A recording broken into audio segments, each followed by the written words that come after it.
super bien. Moi, je vais super bien et je souhaite vraiment que ce soit le cas pour vous.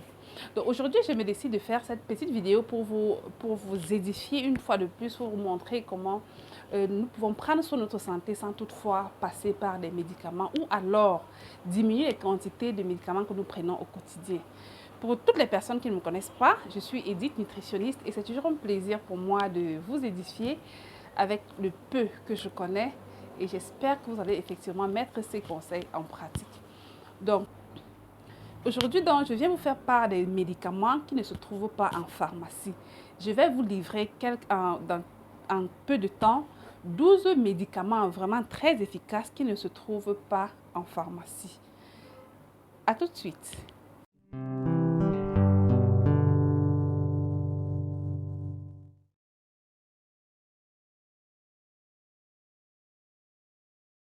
Le premier exercice qui ne se trouve pas en pharmacie, mais qui est pourtant très efficace, ce sont des exercices physiques. Il est recommandé de faire les exercices physiques au minimum 3 fois par semaine et un minimum de 45 minutes à chaque séance. Les exercices physiques sont d'une extrême importance. Déjà, ça nous détend, ça nous met de bonne humeur, ça déclenche certains hormones qui vont venir comme ça nous mettre de bonne humeur. En dehors de cela, ça nous raffermit, ça nous permet d'être en santé parce que quand on fait l'exercice physique, on transpire et cette transpiration va évidemment avec des toxines qu'on enlève dans notre corps. Donc, il est impératif, très important de faire l'exercice physique tous les jours ou alors au moins 3 fois par semaine. Le deuxième médicament, en fait, n'est autre que le jeûne. Le jeûne est d'une extrême importance. Comme vous le savez, le jeûne veut dire en fait s'arrêter de manger pendant un certain temps afin de donner un souffle au corps, d'abord de respirer et aussi lui permettre d'aller retirer ce qu'il n'a pas pu digérer et transformer cela en énergie et vous le donner. Est-ce que vous comprenez? Donc le jeûne est extrêmement important pour que le corps aussi puisse se reposer par rapport à tout ce travail, pour tout ce mécanisme de digestion que le corps fait au quotidien. Le troisième médicament n'est autre que les bonnes habitudes alimentaires. En fait, vous en avez certainement beaucoup entendu parler des bonnes habitudes alimentaires, mais qu'est-ce que c'est en fait? Les bonnes habitudes alimentaires, c'est juste savoir quand manger, quoi manger en fait. Savoir quand manger et quoi manger. Donc, nous savons tous que grignoter pendant les repas, après les repas ou bien pendant les repas, je ne sais pas trop, grignoter n'est pas une bonne habitude alimentaire. Boire de l'eau glacée n'est pas une bonne habitude alimentaire. Boire des boissons gazeuses, de la confiterie, des gâteaux et j'en passe, ce ne sont pas les bonnes habitudes alimentaires.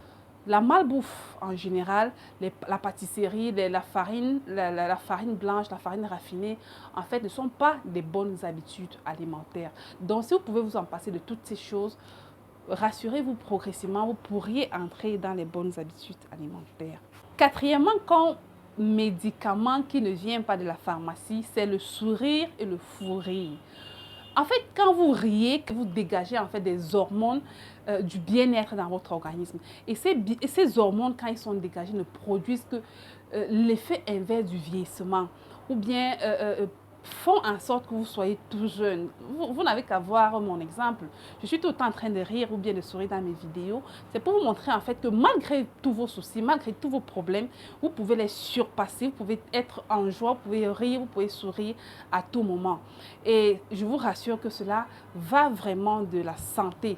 Les personnes aigries, les personnes tristes, les personnes jalouses, les personnes qui sont tout le temps énervées parce qu'un tel ou un tel a fait quelque chose de mal ou alors parce qu'ils ne sont pas contents de leur situation financière, physique ou je ne sais pas trop quoi, vous êtes plutôt en train de dégrader votre santé. Donc prenez l'habitude de créer des occasions de rire, des occasions de fou rire, des occasions de sourire. Et rassurez-vous, vous n'avez pas besoin d'être avec quelqu'un pour forcément sourire. Créez des instants pour sourire, faites des efforts pour sourire, mettez des films amusants, cherchez des moyens pour sourire ou bien pour rire. Cela, de votre santé, y dépend. Vous serez vraiment en santé si vous le faites, ok? Cinquièmement, donc, nous avons le sommeil réparateur. Le sommeil réparateur, en fait, c'est quand vous dormez et que quand vous vous levez le matin, vous sentez que vous avez bien dormi. Donc, ça, c'est le sommeil réparateur. Le sommeil réparateur est extrêmement important pour votre santé. Les personnes qui vieillissent très rapidement, c'est aussi, c'est l'une des causes du vieillissement cellulaire, du vieillissement de la peau, le fait de manquer du sommeil en fait. Donc, je vous conseille de dormir de vous coucher à des heures régulières et de vous réveiller également à des heures régulières. Vous pouvez également prendre des aliments qui vont vous permettre de bien dormir, qui contiennent des phytonutriments, notamment l'anis vert en infusion et beaucoup d'autres aliments qui peuvent également vous aider à bien dormir et avoir un sommeil réparateur. Notamment, vous pouvez donc éviter de prendre des excitants, de l'alcool, des drogues, de la cigarette et autres qui vont empêcher ou alors qui vont dégrader la qualité de votre sommeil. Donc, j'espère que vous avez bien compris ceci, c'est très important. Cinquièmement, donc, nous avons la lumière du soleil. Il y a des personnes qui vivent dans des enclos. Désolée, j'espère que c'est le bon terme, mais il y a des personnes qui vivent dans des endroits sombres, dans des maisons sombres, où on ne laisse pas passer l'air, où les fenêtres, les ouvertures sont toujours fermées. Vraiment, si c'est votre cas, faites un effort de changer cela. Sortez, bénéficiez du soleil en plein jour, du matin au soir. Cherchez des moments pour être en contact avec la nature, avec le soleil du jour. Il y a des personnes qui sortent du matin, entrent dans leur véhicule, sortent de leur véhicule, entrent dans leur bureau, sortent de leur bureau, entrent dans leur véhicule et sortent de leur véhicule et rentrent chez eux. Malheureusement, ne profitent pas de ce bon soleil que le Créateur a bien voulu nous donner pour qu'on puisse s'en réjouir tout simplement. Donc, si c'est votre cas, faites les efforts d'être un peu plus au contact de la lumière ou bien du soleil du jour. Septièmement, donc, comme médicament qui ne se trouve pas en pharmacie, c'est l'amour que vous portez pour les autres. Je vais vous dire quelque chose. Il faut avoir de l'amour pour les autres. L'amour pour les autres veut juste dire aimer l'être humain, aimer tout ce qui est vivant en fait. Ne vous focalisez pas sur vous seul, ok? Soyez content du succès des autres. C'est là que vous aurez votre part de succès. Soyez content d'être avec les personnes, d'être avec les gens. Ne soyez pas aigris. Ayez de l'amour envers des personnes. Vous n'avez pas besoin de grand chose pour le faire. Ayez juste de l'amour. C'est juste décider d'avoir de l'amour par rapport à d'autres personnes, par rapport aux animaux, par rapport aux plantes, bref, par rapport à tout ce qui respire. Huitième médicament qu'on ne trouve pas évidemment à la pharmacie, c'est de l'amour pour soi-même. Vous devez apprendre à vous aimer. Vous devez apprendre à vous apprécier, à ne pas vous critiquer, à ne pas voir uniquement vos défauts. Vous devez apprendre à être content de ce que vous êtes. Vous n'avez pas besoin de beaucoup plus que ça pour être... Anyway, ce que je suis en train de vouloir dire, c'est que ce que vous avez pour l'instant, aimez ce que vous avez pour l'instant sur vous-même. N'appréciez pas uniquement les autres. Ne vous dites pas, j'aurais préféré être comme un tel ou un tel. Déjà, aimez ce que vous avez sur vous. Votre corpulence, votre peau, vos yeux, votre bouche.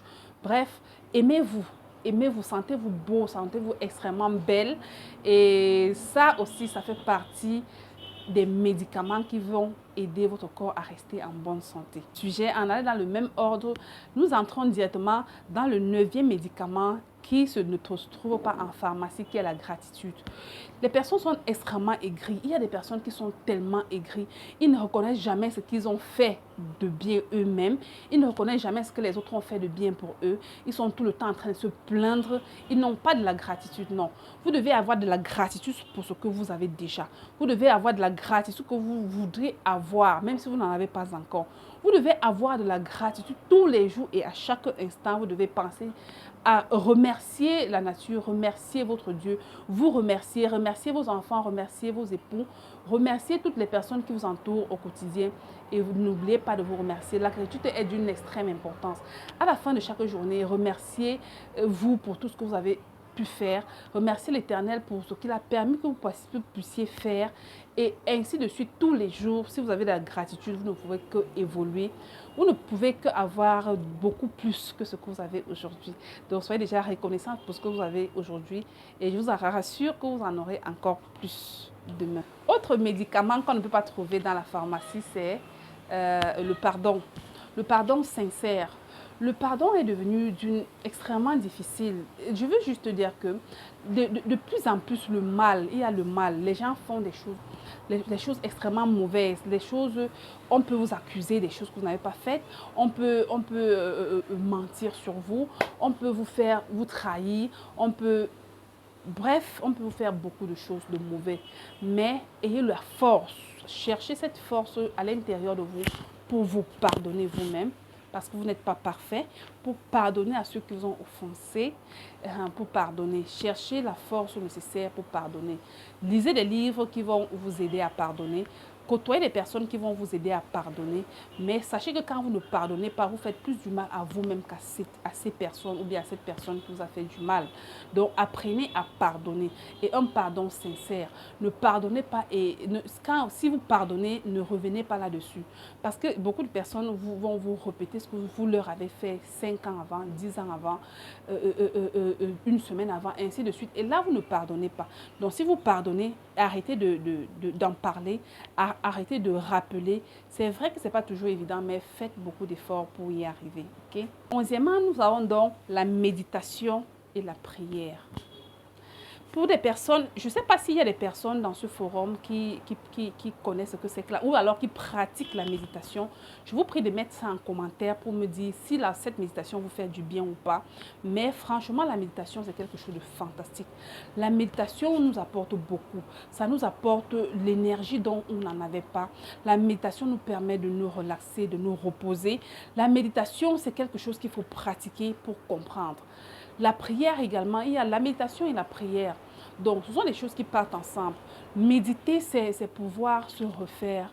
C'est pouvoir, pendant la méditation, nous pouvons visualiser, nous pouvons exprimer nos besoins, nous pouvons déposer nos doutes, nous pouvons déposer notre stress. Bref, la méditation et la prière font également partie des médicaments que je vous conseille, qui ne se trouvent pas en pharmacie. C'est d'une importance capitale. Je dis vraiment une importance capitale, ce qu'on appelle méditation et prière. Pour finir, je vais parler le 12e médicament, c'est la discipline sexuelle. Je ne vais pas m'attarder beaucoup là-dessus parce que beaucoup de gens en parlent, les religions en parlent. Bref, ça ne court pas les rues, la discipline sexuelle aujourd'hui. Mais sachez que quand vous avez une discipline sexuelle, vous êtes avantagé, vous n'êtes pas exposé aux maladies, vous n'êtes pas exposé aux mauvaises énergies ou bien aux mauvaises personnes. Une discipline sexuelle est extrêmement importante pour votre santé. Premièrement, sur le plan physique, pour ne pas avoir des maladies sexuellement transmissibles, mais deuxièmement également pour ne pas interférer avec des énergies négatives, disons juste comme ça. Parce que je ne vous en dirai pas plus, mais je vous conseille vivement d'aller dans ces médicaments, dans ces 12 médicaments que je viens de citer et méditez là-dessus, choisissez des domaines que vous ne pratiquez pas et pratiquez-les. Si vous avez des questions, n'hésitez pas de m'en parler, de me poser en inbox ou bien dans les commentaires. J'espère que cette petite vidéo vous a plu et n'hésitez pas de partager la vidéo elle-même, de toucher le bouton de notification pour ne rien rater. À chaque fois que je vais faire une publication ou bien une vidéo, vous allez être les premiers à être au courant. Sur ce, prenez soin de votre santé et sachez que en pratiquant ces 12 médicaments vous allez rajeunir ou alors vous allez alléger votre situation. Si vous êtes déjà dans une maladie chronique, vous allez en fait supporter votre médication si vous êtes déjà dans une maladie, dans une phase de maladie chronique, ou alors vous allez tout simplement éviter les maladies dégénératives chroniques. Donc, comme je disais tantôt, si vous avez des questions, n'hésitez pas de les poser. Et si vous avez des suggestions également sur d'autres sujets, n'hésitez pas de m'en parler. Ok, ciao, ciao, à la prochaine vidéo. Bye bye.